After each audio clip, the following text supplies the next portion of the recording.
자리에 편히 앉아주시기 바랍니다. 한 주간에도 세상에 수고 많으셨고요. 기온이 많이 떨어졌습니다. 건강에 유의하시기 바랍니다. 저녁 예배에 정말 멀리서 우리 자녀들 손잡고 이렇게 참석하시는 모습을 보니까 하나님께서 얼마나 기뻐하실까라는 생각이 기도하는 가운데 들었습니다. 세영이가 제일 성령을 금방 받을 것 같아요. 아주 마음이 흐뭇합니다. 예수님의 이름으로 하나님 말씀 증거하도록 하겠습니다. 마태복음 5장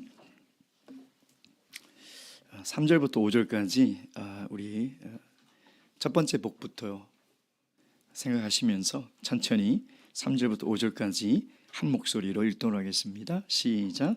심령이 가난한 자는 복이 있나니 천국이 저희 것이며 애통하는 자는 복이 있나니 저희가 위로를 받을 것이며 온유한 자는 복이 있나니 저희가 땅을 기업으로 받을 것이며 아멘. 이번 주는 이태원 참사 이후에 조사 과정에서 나타나는 그 일들을 보면서 더 아쉽고 더 안타까운 마음이 드는 그런 한 주였습니다. 특히 156명의 운명을 달리하신 그분들은 누군가의 사랑하는 자녀이고 또 누군가의 사랑하는 친구이며 평범한 이웃들이었는데 돌아가신 이 한 분 한 분의 사연을 들을 때마다 눈물이 참 많이 났습니다. 특히 분향소를 찾은 이 어른들이요, 다 하나같이 어른들이 잘못했다, 어른들의 책임이다, 지켜주지 못해서 미안하다. 한편에서는 내 책임이 아니라고 이렇게 하는 모습을 보면서 나에게는 어떤 책임이 있을까, 또 교회에는 어떤 책임이 있을까라는 생각을 해보았습니다. 30평도 채 되지 않은 그 좁은 골목에 수백 명이 몰리면서 어디서부터 넘어지는지 모르지만 겹겹이 쓰러져서 숨을 못 쉬고 결국은 서서히 의식을 잃어가는 그 모습을 볼 때 얼마나 참 무섭고 두렵고 끔찍했을까. 근데 한편에서는 그 사고를 인지하지 못하고 노래를 틀어놓고 춤을 추고 있는 그 모습을 보면서요, 저는 이게 우리 세대가 만들고 누리고 즐기는 세상 문화에 정말 짓눌려 죽어가는 이 세상의 청년들의 모습이 떠올라졌습니다. 그렇다면 우리 교회의 책임은 무엇인가? 하나님께서는 분명히 우리 그리스도인들을 거룩히 구별하셔서 이 세상의 문화를 정복하고 다스리라고 분명히 명령하시고 축복을 하셨다는 것이죠. 그래서 성도들은 세상 문화에 동화되지 않고 물들지 않는 것에 머물러 있어서는 안 된다는 것입니다. 더욱더 더 적극적으로 이 세상에 사속되고 죄악된 그 문화들을 저희들이 변화시켜야 되는 그 책임이 이 말세를 살아가는 모든 그리스도인과 교회에 분명히 있다는 것입니다. 그렇다면 오늘 이 교회는 이 책임을 어떻게 다할 수 있겠습니까? 저는 한 주 내내 이 말씀을 묵상하면서 그것은 우리가 예수님께서 말씀하신 이 산상교훈에 귀를 기울이고 이 말씀대로 순종하며 살아가는 길밖에 없다는 것입니다. 이것이 오늘날 이 세상된 이 죄악, 이 세속된 문화를 하나님 나라의 문화로 바꿀 수 있는 그 방법이 여기에 있다는 것이죠. 예수님의 산상수훈은 이 죄악된 세대를 살아가는 모든 거룩한 그리스도인의 삶의 지침이라는 것입니다. 시내산에서 반포되었던 그 율법을 뛰어넘는 이 시대를 살아가는 모든 그리스도인에게 주시는 하나님 나라의 백성이 살아가야 될 지침이라는 것이죠. 근데 예수님의 이 산상수훈을 보면 이 서론의 팔복을 이야기하고 있지 않습니까? 근데 모두 다 세상의 가치와 거꾸로 이야기를 하고 있다는 것입니다. 세상을 거스려 가고 있고 세상과 반대되는 삶을 살아가는 것이 오늘 예수님께서 우리에게 하시는 말씀이라는 것이죠. 그래서 세상 사람들이 우리의 삶을 볼 때 우리가 이해가 되지 않아야 돼요. 저 사람들은 왜 저렇게 살아가지? 저 사람들은 왜 저렇게 살지? 라고 이해되지 않는다면 우리는 바르게 살아가고 있는 거예요. 정말 하나님 말씀대로 살아가고 있는 것이죠. 왜 우리는 세상 사람들에게 이해를 구해야 되고 그 사람들처럼 살아가려고 하고 살아가지 못할 때는 왜 미안해합니까? 오늘 분명히 예수님은 세상과 다르게 살아가는 거예요.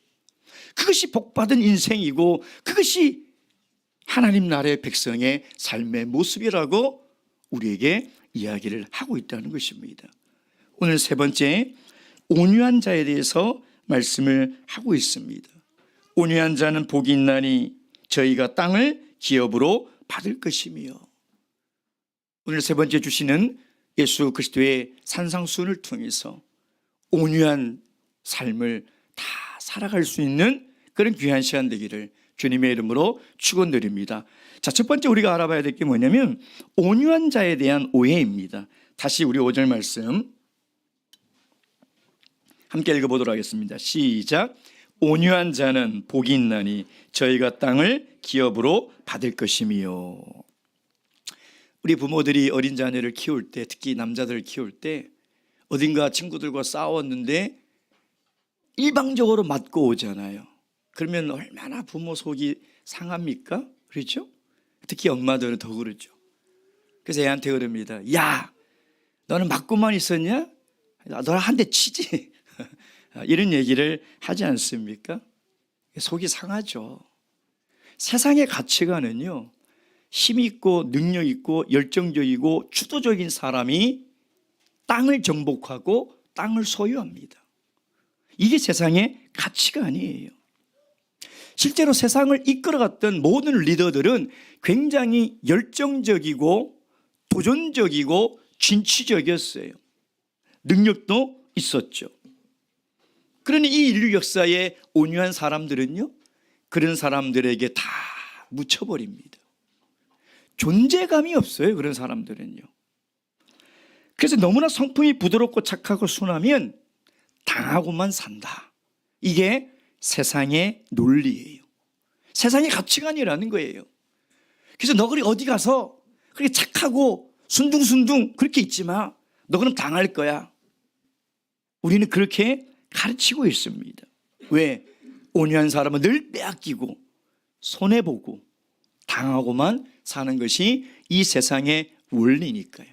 그럼 우리도 세상 사람들처럼 그렇게 빼앗기지 않으려고 투쟁하고 빼앗고 맞부딪히고 그렇게 살아가야 될까요? 예수님 당시에 이 로마 제국은요, 강력한 군사력과 힘으로 세계를 제패했습니다. 땅을 다 정복했죠.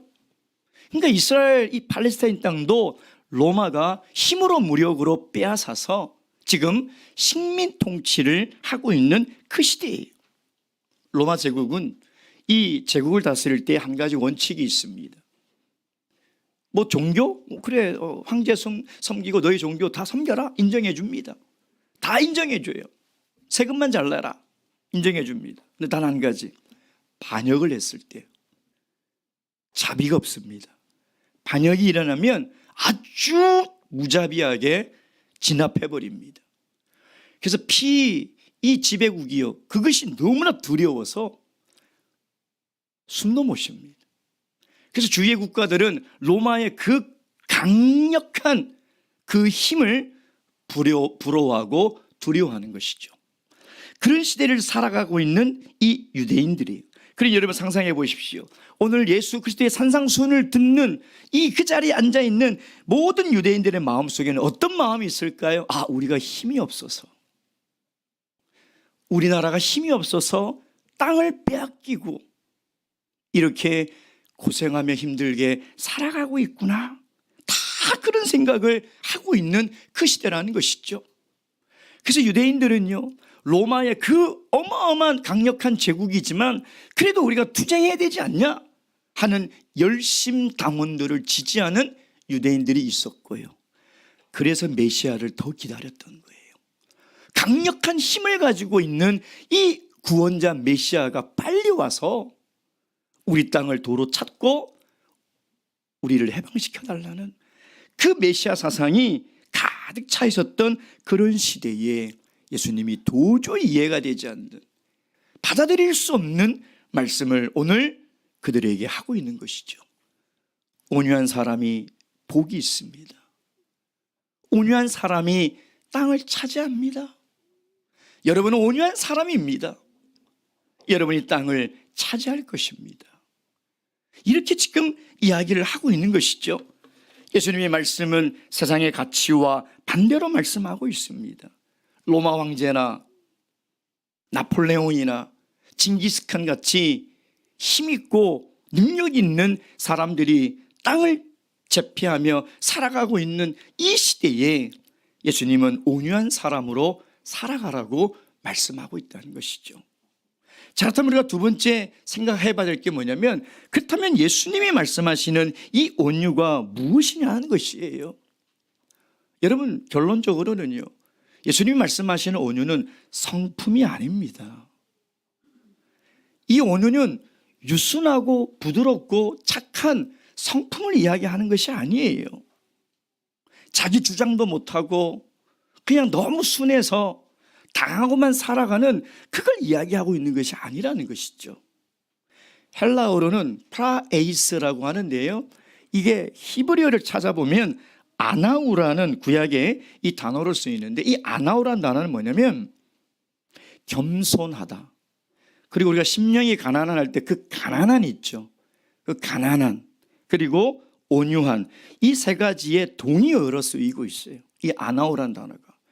근데 이 가난하다는 말은 뭐냐면 절대 결핍이에요. 그러니까 뭔가 먹을 양식이 좀 부족한 가난함이 아니라 쌀 한 톨도 없는, 아무것도 없는. 그래서 그 과부의 그 두렙돈 그 사건의 그 가난한 과부의 그 가난함이 뭐냐면 절대적 결핍, 아무것도 먹고 살 게 없는 그 가난을 이야기를 하는 것이죠. 근데 이 아나우라는 이 단어를, 이 구약에 있는 히브리어 단어를 찾아보면 이렇게 되어 있습니다. 물질적 가난으로 핍박받는 사람, 이런 의미가 있고요. 두 번째 의미는 뭐냐면 그런 고난과 기근 속에서도 겸손한 마음으로 오직 하나님을 의지하는 사람. 다시 이야기하면 예수님이 말씀하시는 이 온유는 뭐냐면 어떠한 환난과 어려움 속에서도 하나님을 바라보고 의지하는지에 대한 반응이에요. 태도예요. 그걸 지금 이야기를 하고 있습니다. 자, 쉽게 얘기하면 우리가 다 하나님을 믿는 하나님의 백성들이죠. 자, 그런데 환난이나 어려움을 만나면요, 두 종류의 성도로 나눠지는 것을 보게 됩니다. 첫째 성도는 뭐냐면 그 문제를 적극적으로 해결하려고 하는 사람이 있어요. 두 번째는 그 문제를 해결을 받으려고 하는 사람이 있어요. 첫 번째 사람은 뭐냐면 문제가 생기면 자기의 지혜와 자기의 능력과 자기의 노력으로 어쨌든 그것을 극복해 보려고 노력을 합니다. 기도도 그 중에 하나예요. 기도를 통해서 그 문제를 해결하려는 게 아니라 많은 그 문제를 해결하는 방법 중에 하나예요. 하나. 근데 문제를 해결받으려고 하는 사람은요, 나에게는 이 문제를 해결할 능력이 전혀 없다. 그래서 겸손하게 하나님을 바라보고 하나님이 이 문제를 해결해 주기를 믿고 무릎 꿇고 기도하는 사람이라는 것이죠. 예수님 말씀하시는 이 온유는 그런 뜻이에요. 어떤 어려움 속에서도, 어떤 환난 속에서도 겸손히 내가 그것을 해결하려고 하지 않고 주님 앞에 나와 무릎 꿇고 기도하는 사람. 마태복음 11장 29절 말씀 보겠습니다. 마태복음 11장 29절입니다. 다 함께 읽겠습니다. 11장 29절 시작. 나는 마음이 온유하고 겸손하니 나의 멍에를 베고 내게 배우라. 그러면 너희 마음이 쉼을 얻으리니. 여기서 예수님은 스스로 나는 마음이 온유하고 겸손하다. 근데 왜 나의 멍에를 메고 내게 배우라고 했을까? 나의 멍에 뭐냐면 예수 그리스도의 삶의 원칙이에요. 삶의 원칙. 그렇게 살아가라는. 그러니까 나처럼 그렇게 살아가면 쉼을 얻는다는 거예요. 예수님의 삶의 대원칙이 뭡니까, 여러분? 예수님께서 십자가라는 엄청난 고난과 그 문제 앞에서 예수님이 그걸 본인이 해결하려고 애를 썼나요? 자, 예수님은 창조주 하나님이세요. 하늘의 천사를 동원할 능력이 있으세요. 십자가에 못 박으려고 잡으러 온 로마 군병들을 정말 하늘의 번개로 다 죽일 수 있는 능력이 있는 분이에요. 근데 예수님은 겟세마네 동산에 올라 무릎 꿇고 이 문제를 내가 해결할 수 없으니 하나님 해결해 주시옵소서라고 기도했다는 거예요.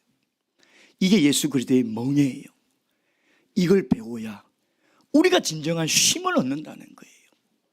이걸 우리가 실천해야 우리 삶에 다가오는 환난과 그 고난과 문제를 우리가 그 문제 앞에서 짓눌려서 억눌려서 신음하며 살아가는 것이 아니라 진정한 쉼과 평안을 얻을 수 있다는 거예요. 이것이 예수 그리스도가 이야기하는 온유라는 것입니다. 오늘 우리 그리스도인들이 불의하고 정말 부정하고 죄악된 세상 속에 살아가지만 그 속에서 얼마나 많은 이 고난과 환난을 당합니까? 그럼에도 불구하고 하나님의 선하심을 믿고 하나님의 도우심을 믿고 하나님 앞에 나와 겸손히 무릎 꿇고 기도하는 사람, 그 사람이 온유한 사람이라는, 그것이 예수 그리스도가 이야기하는 온유라는 것입니다. 여러분, 예수님은 전지전능한 하나님이시면서도 십자가를 질 때 정말 도살장에 끌려가는 잠잠한 어린 양처럼 입을 열지 않았다는 것은 뭐냐면 그분이 능력이 없어서 그런 게 아니에요. 그분이 힘이 없어서 그런 것이 아니라는 것이죠. 우리에게 온유가 무엇인지를, 온유한 삶이 어떤 삶인지를 보여주기 위해서 예수님은 그렇게 십자가를 지셨다는 거예요. 그때면 우리가 어떻게 온유한 사람이 될 수 있을까요? 아니, 우리는 이미 온유한 사람으로 하나님께 새로운 피조물로 새롭게 거듭났으니 어떻게 하면 온유한 삶을 살아갈 수 있을까요? 오늘 예수님께서 내게 배우라 그랬죠? 온유는 생리적인 것이 아니에요. 그러니까 타고난 기질이 아니라니까요. 어떻게 우리가 온유한 삶을 살아갈 수 있을까요? 갈라디아서 5장 22절 말씀 보겠습니다. 갈라디아서 5장 22절 23절.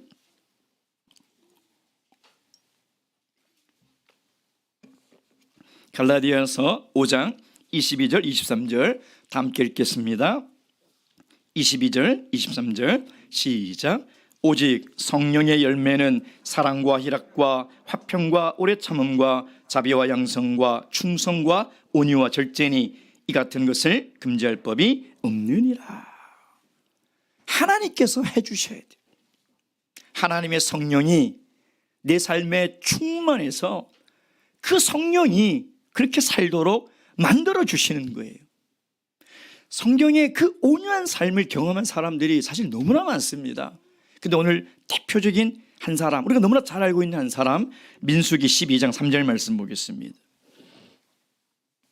민수기 12장 3절입니다. 민수기 12장 3절, 12장 3절 말씀 다 함께 읽겠습니다. 시작. 이 사람 모세는 온유함이 지면의 모든 사람보다 승하더라. 모세는 성품이 온유한 사람이 아니에요. 이 사람 굉장히 다혈질이고 욱하는 사람이에요. 어떻게 화가 났다고 사람을 때려 죽일 수 있냐 이 말이에요. 이 사람 절대 온유한 사람 아니에요. 여기서 온유함이 지면의 모든 사람보다 승하다는 말이 도대체 무슨 말일까요?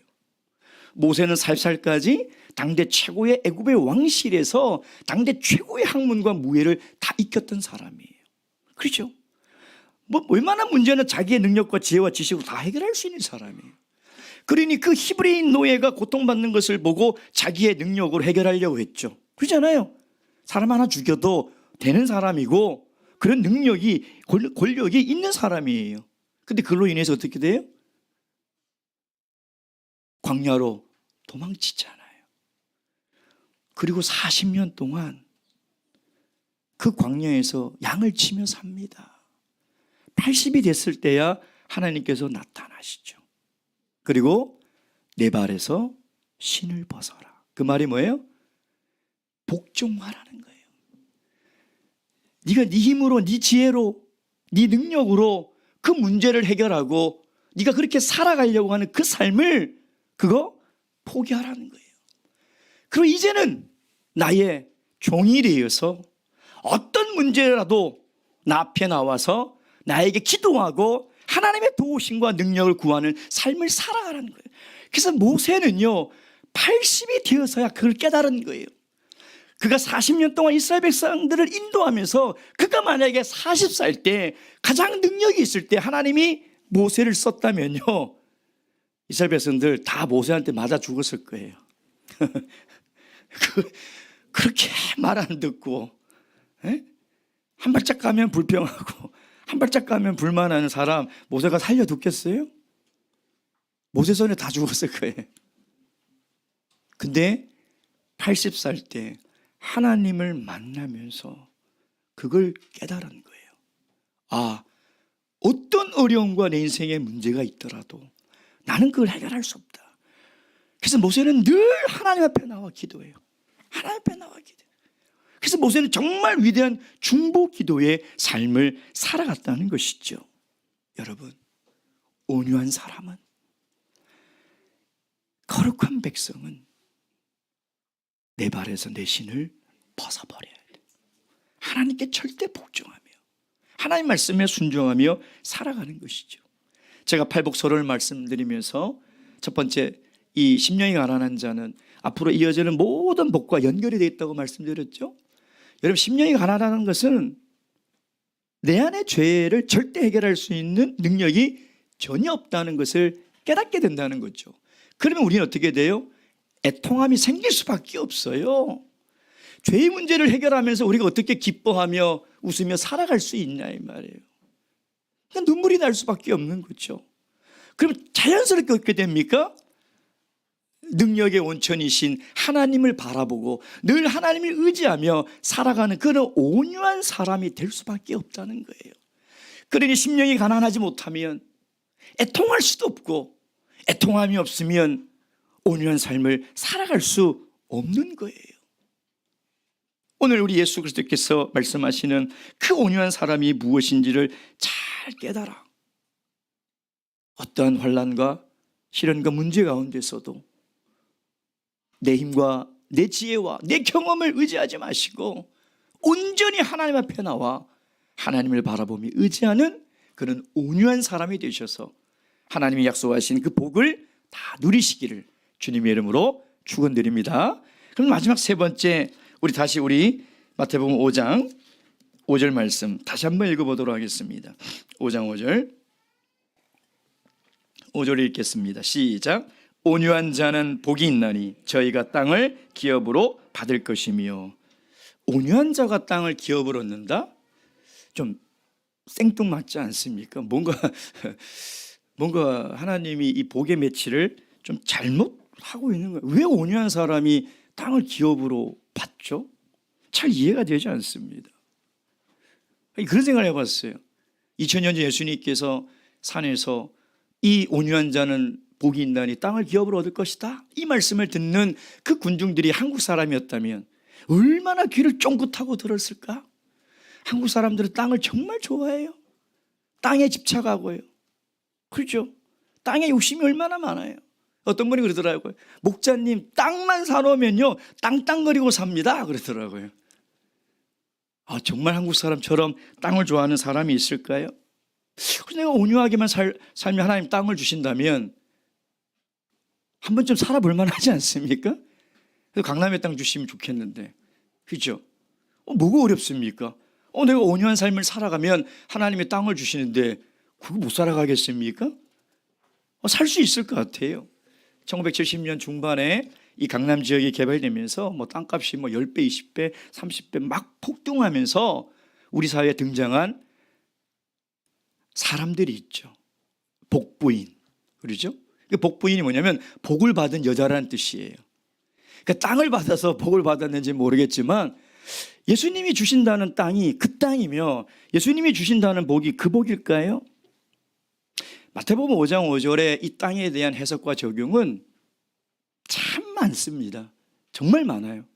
너무나 많은데 저는 오늘 이 시간 그런 어떤 적용과 해석보다는 이 땅이 성경 안에서 하나님의 구속사정 관점 안에서 어떤 의미인지를 먼저 우리가 좀 보도록 하겠습니다.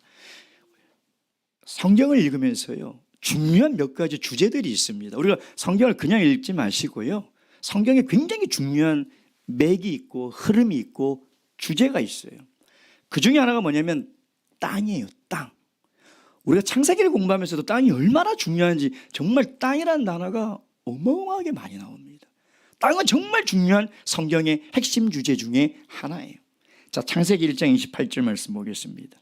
창세기 1장 28절. 창세기 1장 28절.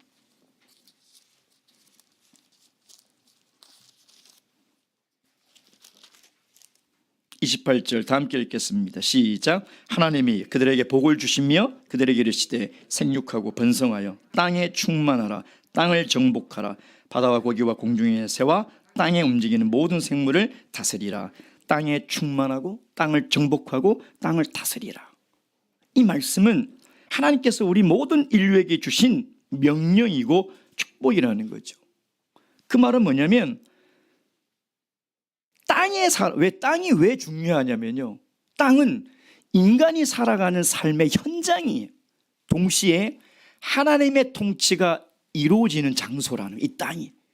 그래서 하나님은 땅을 충만하고 다스리라는, 이 땅을 그렇게 다스리라는 거죠. 그래서 이것은 이 땅에 하나님의 나라 가치가 실현되는 곳으로 만들라는 하나님의 문화적 명령이라는 거죠.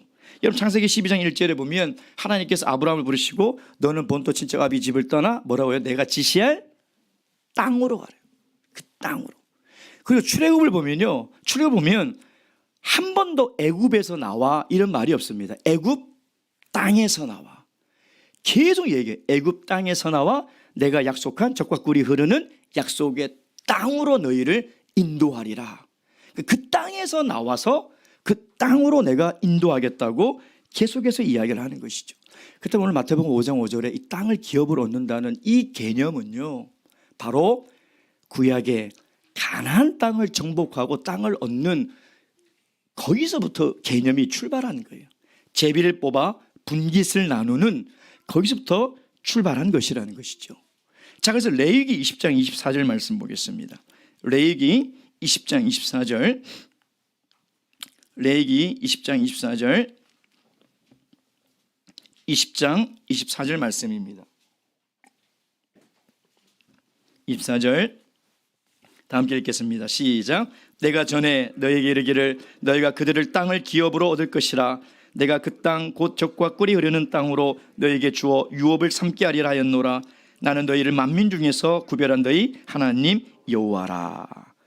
즉 하나님이 이스라엘 백성들을 애굽 땅에서 이끌어 가나안 땅으로 인도하는 것은 뭐냐면 이 물리적인 이 땅이라는 공간을 통해서 하나님의 백성들이 하나님의 말씀을 순종하며 살아갈 때에 이곳에 뭐가 이루어진다고요? 하나님의 나라가, 하나님이 통치하는 하나님의 나라가 이 땅에 이루어진다는 거예요. 이 땅에. 여러분 하나님의 나라는 두 가지의 개념입니다. 이 땅에 이루어지는 하나님의 나라와 저 스카이, 하늘에 이루어지는 하나님의 나라, 영원한 나라, 그 나라의 두 가지 개념인데 하나님은 이 땅에 이루어지는 나라를 통해서 영원한 하나님의 나라를 이루어 가시겠다는 것이 하나님의 계획이라는 거예요. 자, 그런데 이스라엘 백성들이 그 땅에서 어떻게 됐습니까? 이사야서 2장 8절 말씀 보겠습니다. 이사야서 2장 8절 말씀. 이사야서 2장 8절 말씀. 이사야서 2장 8절 말씀. 다 함께 읽겠습니다. 시작. 그 땅에는 우상도 가득함으로 그들이 자기 손으로 짓고 자기 손가락으로 만든 것을 공경하여. 자, 레위기에 보면요, 그 땅에서 너희들이 우상을 섬기면 그 땅이 너희를 토해낼 것이다 라고 이야기를 하고 있는데 정말 그들은 그 땅에서 우상을 섬기는 그 결과로 그 땅에서 쫓겨나 그 땅을 빼앗겨 바벨론에서 70년을 포로로 살아가게 된 것이죠. 그 땅을 잃어버리게 된 거예요. 잘못하면 예수님의 산상순을 듣는 그 모든 유대인들은 착각을 하고 있는 거예요. 우리가 힘이 없어서, 우리가 능력이 없어서 그 땅을 빼앗기고 살아가고 있구나라고 생각할 때 예수님은 아니라는 거예요. 너희들이 하나님의 말씀을 지켜 행하였다면 너희들은 땅을 얻을 것이라는 거예요. 너희들이 하나님의 말씀에 순종하고 청정하고 살았다면 너희들은 땅을 기업으로 얻을 것이라는 거예요. 그래서 이 개념은요, 구약에서부터 출발한 개념이에요. 시편 37편 9절 말씀 마지막으로 우리 읽도록 하겠습니다. 시편 37편 9절 말씀. 시편 37편 9절 말씀. 다 함께 읽겠습니다. 시작. 대저 행악하는 자는 끊어질 것이나 여호와를 기대하는 자는 땅을 차지하리로다. 이 뭐예요? 여호와를 의지하고 여호와를 바라보고 여호와의 도움을 구하는 자는 땅을 차지한다는 거예요. 11절 말씀 시작. 오직 온유한 자는 땅을 차지하며 풍부한 화평으로 즐기리로다. 여호와를 기대하는 자와 오직 온유한 자는 같은 의미. 사랑하는 성도 여러분, 예수님께서 말씀하신 땅을 기업으로 얻는다는 것은 우리가 산상수훈의 말씀대로 살아갈 때에 우리 가정이, 우리 나라가, 이 세상이 하나님의 나라가 된다는 거예요. 하나님의 통치를 받는 하나님의 나라가 된다는 거예요. 이것이 이 땅에 살아가는 모든 그리스도인들이 실현해야 될 삶의 목적이라는 거예요. 그렇게 될 때 최종적으로는 하나님의 영원한 나라에 하나님의 백성이 되어 그 천국을 기업으로 얻게 될 것이라는 것이죠. 오늘 예수님의 말씀처럼 이 땅에 온유한 사람이 되셔서 하나님의 나라가 저와 여러분의 삶을 통해서 이루어지고 또 그걸 통해서 영원한 나라에 다 들어가는 영원한 나라의 기업의 백성이 되시는 우리 귀한 성도님 되시길 주님의 이름으로 축원드립니다. 묵도하시겠습니다.